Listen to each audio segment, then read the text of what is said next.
Hello दोस्तों, स्वागत है मेरे यूट्यूब चैनल एडुकेटर अड्डा पे। आज का हमारा टॉपिक है वोगेल्स अप्रोक्सीमेशन मेथड। इस न्यूमेरिकल को हम लोग वेम मेथड से सॉल्व करेंगे। तो आपसे रिक्वेस्ट है कि वीडियो को स्टार्टिंग से लेकर एंड तक ज़रूर देखें।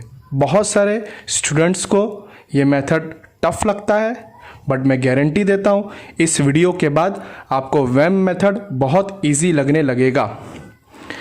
तो ये क्वेश्चन रीड करते हैं। Determine the IBFS initial basic feasible solution for the following transportation problem by using Vogel's approximation method which is also known as VAM method.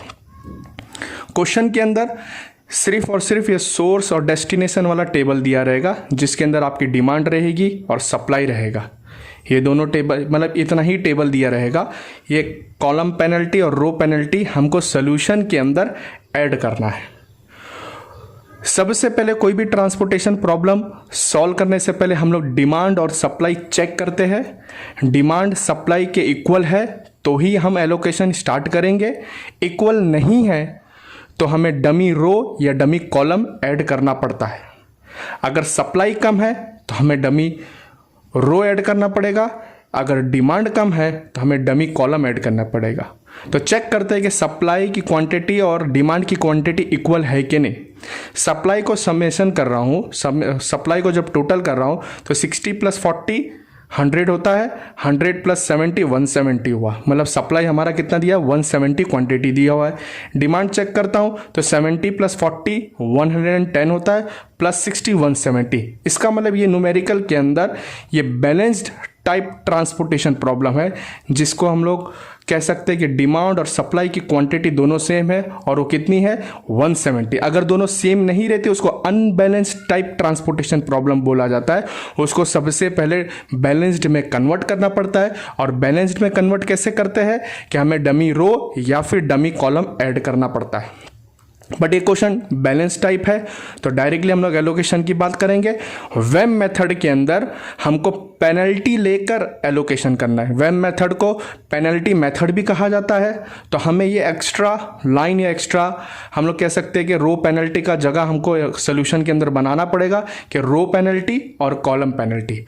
Row penalty तो रो के अंदर जो दो मिनिमम नंबर होंगे उसको माइनस करना, उसको पेनल्टी कहा जाता है। जिस तरीके से अगर मैं रो में पहले फर्स्ट रो के अंदर चेक करता हूं तो 4 और 1 मिनिमम नंबर है, दो minimum number, first 2 minimum number. तो 4 - 1 कितना हो जाएगा हमारा, यहां पे पहला पेनल्टी 3 आ गया। इसी तरह सेकेंड रो का पेनल्टी कितना होगा, दो मिनिमम नंबर 3 है, यहाँ पे भी 3 है, तो यहाँ पे हम लोग कह सकते हैं 3 - 3, सेकेंड रो का पेनल्टी 0 आएगा। इसी तरह थर्ड रो का पेनल्टी अगर मैं चेक करूंगा तो यहाँ पे दो मिनिमम नंबर 6 और 2 है, तो 6 - 2 कितना होगा, 4 होगा। तो हमारा रो का पेनल्टी खत्म। इसी तरह कॉलम के अंदर भी पेनल्टी लेना पड़ेगा। तो कॉलम के अंदर मैं चेक कर रहा हूं, फर्स्ट कॉलम के अंदर जब मैं चेक कर रहा हूं तो फर्स्ट कॉलम के अंदर दो मिनिमम नंबर हमारा 4 और 3 है, तो 4 - 3 कितना होगा हमारा, 1 होगा।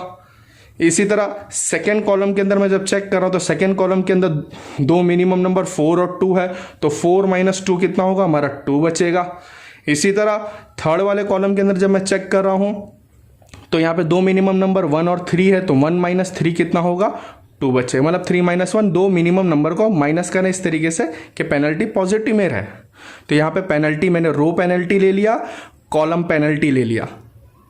इसके बाद जो नेक्स्ट स्टेप है कि इस पेनल्टी के अंदर जो सबसे हाईएस्ट पेनल्टी है उसको हमको कंसीडर करना है। जिस तरीके रो कॉलम पेनल्टी के अंदर मैं चेक करूंगा और रो पेनल्टी के अंदर, दोनों के अंदर चेक करना है।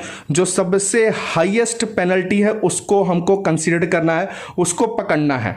तो हम लोग मैं यहाँ पे जब चेक कर रहा हूं तो जो सबसे हाईएस्ट पेनल्टी जो है वो 4 है। तो हम लोग इसको 4 को सर्कल कर लेते हैं कि हमको पता चले कि सबसे बड़ी पेनल्टी कौन सी, 4 है। अब इस 4 है, अभी रो के अंदर था, मतलब रो पेनल्टी के अंदर मिला, तो अब इस 4 के करस्पॉन्डिंग रो के अंदर इस 4 जो सबसे पहले हम लोग ने हाईएस्ट पेनल्टी को पकड़ा, अब इस पेनल्टी के करस्पॉन्डिंग रो के अंदर जो सबसे मिनिमम वैल्यू है हमको उसको पकड़ना पड़ेगा। तो इस रो के अंदर जो सबसे मिनिमम वैल्यू हम लोग देख रहे हैं 2 है, अब इसको एलोकेशन करो। अब इसको जब एलोकेशन करना हो तो चेक करना है कि डिमांड कितनी है और सप्लाई कितना है। तो देख रहा हूं डिमांड 40 है और सप्लाई 70 है, तो इस नंबर के ऊपर मैं मैक्सिमम जो एलोकेशन कर सकता हूं वो 40 का कर सकता हूं। तो मैंने 40 का एलोकेशन कर दिया। 40 का एलोकेशन जब किया तो यहां पे मैं देख रहा हूं डिमांड 0 हो गया और यहां पे जब 40 माइनस मतलब 70 माइनस 40 किया तो यहां पे कितना हो गया 30 हो गया। अब डिमांड अगर 0 हो जाए या कॉलम अगर 0 हो जाए तो हमको करस्पॉन्डिंग कॉलम या करस्पॉन्डिंग रो को कैंसिल कर देना है और उसको नेक्स्ट स्टेप में कंसीडर नहीं करना है। तो यहां पे मैं जब देख रहा हूं कि डिमांड 0 हो गया है तो ये करस्पॉन्डिंग कॉलम हमारा कैंसिल हो जाएगा। अब इस सेल के अंदर जितने भी नंबर होंगे और इस सेल के अंदर जो भी रहेगा हम उसको कंसीडर नहीं करेंगे नेक्स्ट स्टेप के लिए। ये हमारा फर्स्ट स्टेप कंप्लीट हुआ, पेनल्टी को लेकर एलोकेशन करना। वापस से अब जो बचा हुआ नंबर है हम उसको कंसीडर करेंगे और उसमें पेनल्टी लेना चालू करेंगे। जब मैंने यहाँ पे चेक किया तो यहाँ पे 2 ही नंबर बचे तो डायरेक्टली माइनस करना पड़ेगा। तो 4 माइनस 1 कितना होगा 3, पहला पेनल्टी 3 है। यहाँ पे वापस से 3 माइनस 3 कितना होगा 0 होगा। यहाँ पे मैं देख रहा हूँ 8 माइनस 6 कितना होगा 2 बचेगा, तो रो पेनल्टी हो गई। इसी तरह कॉलम पेनल्टी के अंदर हम लोग जाते हैं तो कॉलम पेनल्टी के अंदर मैं चेक कर रहा हूं तो यहां पे 2 मिनिमम नंबर 4 माइनस 3 यहां पे 1 हो जाएगा। और सेकेंड कॉलम के अंदर तो पेनल्टी नहीं ले सकते क्योंकि पूरी की पूरी सेल कैंसिल हो चुकी है, तो पेनल्टी नहीं लेना तो डैश लिख सकते हो। और थर्ड वाले के अंदर जब मैं चेक कर रहा हूं तो 2 मिनिमम नंबर कितना है 3 और 1 है, तो 3 माइनस 1 कितना हो जाएगा 2 हो जाएगा। इस तरीके से हम लोग ने सेकेंड स्टेप में भी सेकेंड पेनल्टी लिया। अब वापस से इस पेनल्टी के अंदर जो सबसे हाईएस्ट नंबर है उसको कंसीडर करना है, उसको पकड़ना है। तो मैंने जब इसके अंदर चेक किया तो सबसे हाईएस्ट नंबर वापस से रो पेनल्टी के अंदर मिला, वो क्या है वो 3 है। तो मैं 3 को कंसीडर करा, इसलिए 3 को सर्कल कर देता हूं।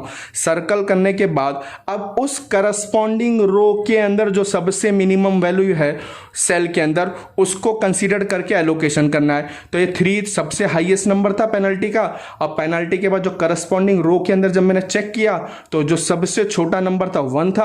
अब इसको एलोकेशन करना है। इसको एलोकेशन करने के लिए डिमांड चेक करो, सप्लाई चेक करो। डिमांड 60 है, सप्लाई 40 है, तो मैक्सिमम एलोकेशन में 40 का कर सकता हूं, तो मैंने 40 का एलोकेशन कर दिया। अब क्या होगा, ये डिमांड के अंदर बच जाएगा, 60 में से 40 गया तो 20 बचेगा और यहां पे 40 में से 40 पूरा चला गया तो 0 बच गया। अब देखो इस स्टेप के अंदर सप्लाई के अंदर 0 हो गया तो इसकी करस्पॉन्डिंग रो पूरी कैंसिल हो जाएगी। अब इसको हम लोग नेक्स्ट स्टेप में कंसीडर नहीं करेंगे। और वापस से एलोकेशन करने के बाद वापस से पेनल्टी लेना है। वापस से जब पेनल्टी लेना है तो अब रो पेनल्टी में आते हो तो फर्स्ट रो का पेनल्टी नहीं ले सकता क्योंकि कैंसिल हो चुका है, तो मैं डैश कर देता हूं, कोई बात है। सेकेंड रो के अंदर मैं वापस से पेनल्टी जब ले रहा हूं तो 3 माइनस 3 कितना हो गया पेनल्टी मेरा 0 हो गया। इसी तरह थर्ड रो के अंदर जब पेनल्टी ले रहा हूं तो 8 माइनस 6 कितना होगा 8 माइनस 6 2 मिनिमम नंबर, तो 8 माइनस 6 यहां पे पेनल्टी 2 हो गए। इसी तरह कॉलम के अंदर फर्स्ट कॉलम बची हुई थी तो कितना होगा 6 माइनस 3 हमारा कितना पेनल्टी होगा 6 माइनस 2 मिनिमम नंबर 6 माइनस 3, तो पेनल्टी कितना होगा 3 होगा 6 माइनस 3। इसी तरह सेकेंड का तो मुझे पेनल्टी लेना ही नहीं है तो डैश है।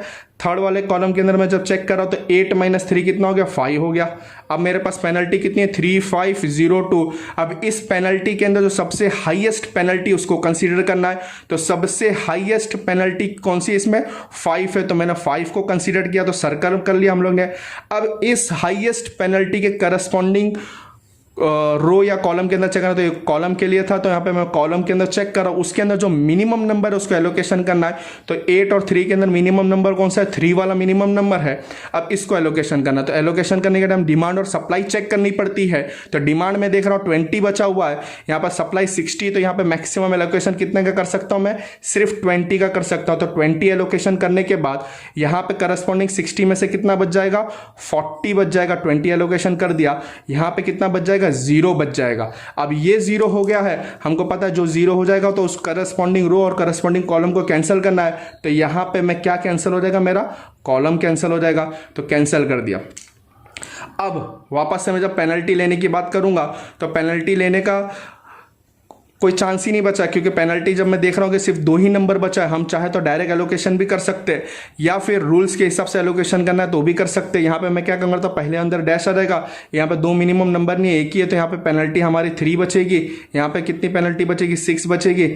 इसी तरह जब मैंने यहाँ पे चेक किया तो यहाँ पे 3 बचा, मतलब 6 - 3 तो 3 बच जाएगा। और यहाँ पे कुछ, तो इसके अंदर मैं जब चेक कर रहा हूँ तो सबसे हाईएस्ट, ये दोनों के अंदर तो मैं पेनल्टी ले नहीं सकता, तो हाईएस्ट पेनल्टी हमारी 6 है। 6 के अंदर करस्पॉन्डिंग नंबर एक ही है, तो मैं 6 के ऊपर पहले एलोकेशन करूंगा।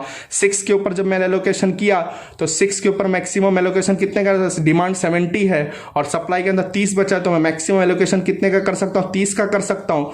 30 का एलोकेशन किया तो 70 में से 30 गया तो 40 बचा, और यहाँ पे कितना हो जाएगा, 0 हो जाएगा। ये करस्पॉन्डिंग रो कैंसिल हो जाएगी। अब एक ही नंबर बचा तो पेनल्टी लेने की जरूरत नहीं, डायरेक्ट उस पर एलोकेशन करना पड़ेगा। जब एलोकेशन करा तो 3 के पास सप्लाई भी 40 था, डिमांड भी 40 था, डायरेक्टली मैंने 40 एलोकेशन कर दिया। इस तरीके से हमारा पूरा का पूरा एलोकेशन हो गया और ये पूरा का पूरा डिमांड और सप्लाई दोनों 0 हो गया। ये तरीका है वेम मेथड का एलोकेशन करने का।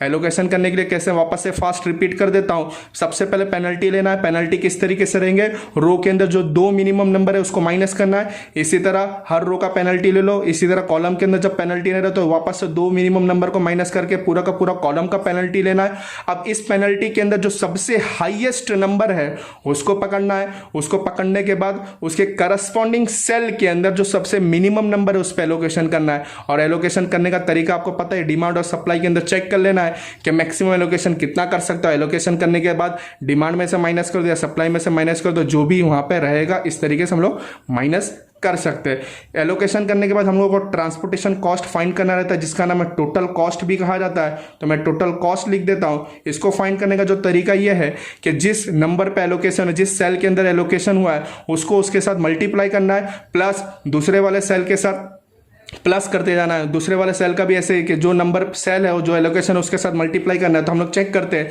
यहाँ पे एलोकेशन 3 × 40 था तो 3 × 40 लिख दिया मैंने पहला एलोकेशन, प्लस उसके बाद दूसरा वाला एलोकेशन 6 × 30 तो 6 × 30 लिख दिया, प्लस इसी तरह यहाँ पे थर्ड वाला एलोकेशन ले लेता हूँ 2 × 40 तो 2 × 40 लिख लिया, प्लस इसके बाद है ना ये वाला एलोकेशन 1 × 40 तो 1 × 40 लिख दिया, प्लस 3 × 20 तो 3 × 20 लिख दिया, 3 × 20 लिया। तो with the help of calculator हम लोग कैलकुलेट कर लेते हैं कि ट्रांसपोर्टेशन कॉस्ट कितना मिलेगा। तो ट्रांसपोर्टेशन कॉस्ट TC = 4 × 40 × 3 तो कितना होता है हमारा 120 होता है, प्लस 6 × 30 कितना होगा 180 होगा तो 180 कर दिया, 2 × 40 80 होगा तो 80 लिख दिया, प्लस 1 × 40 सिर्फ 40 होगा 40 लिख दिया, फिर 3 × 20 60 होगा प्लस 60 कर दिया। तो हमारा आंसर आ जाएगा 480, जिसको हम लोग कह सकते हैं 480 ट्रांसपोर्टेशन कॉस्ट, या फिर टोटल कॉस्ट भी कह सकते हैं 480 रुपीज। इसको चेक करना हो कि ये नॉन डीजनरेटेड सोल्यूशन है कि नहीं है वो भी चेक कर सकते हैं। वो चेक करने का जो तरीका ये है कि फॉर्मूला हम लोग को पता है कि m + n - 1, m यहाँ होता है नंबर ऑफ रो, तो नंबर ऑफ रो 3 था, प्लस n होता है नंबर ऑफ कॉलम, तो कॉलम भी हमारा 3 था, और -1 तो 3 + 3 कितना होता है 6, 6 - 1 5, तो 5 एलोकेशन होना चाहिए था। अगर 5 एलोकेशन हुआ है तो हम लोग कह सकते हैं कि ये नॉन डीजनरेटेड सोल्यूशन है। तो चेक कर लेते हैं, 1 allocation, 2 allocation, 3 allocation, 4 allocation, 5 allocation, इसका मतलब ये नॉन डीजनरेटेड सोल्यूशन है, नॉन डीजनरेटेड टाइप न्यूमेरिकल है। ठीक है, अगर इसके बावजूद भी आपको कोई डाउट होगा आप लोग कमेंट बॉक्स में पूछ सकते हैं, और वीडियो अच्छी लगी हो तो थम्स अप पे जरूर क्लिक करिए। अभी तक चैनल को सब्सक्राइब ना किया हो तो सब्सक्राइब कर लीजिए। आगे के वीडियो के लिए नोटिफिकेशन के लिए बेल आइकन पे क्लिक करिए। Thank you.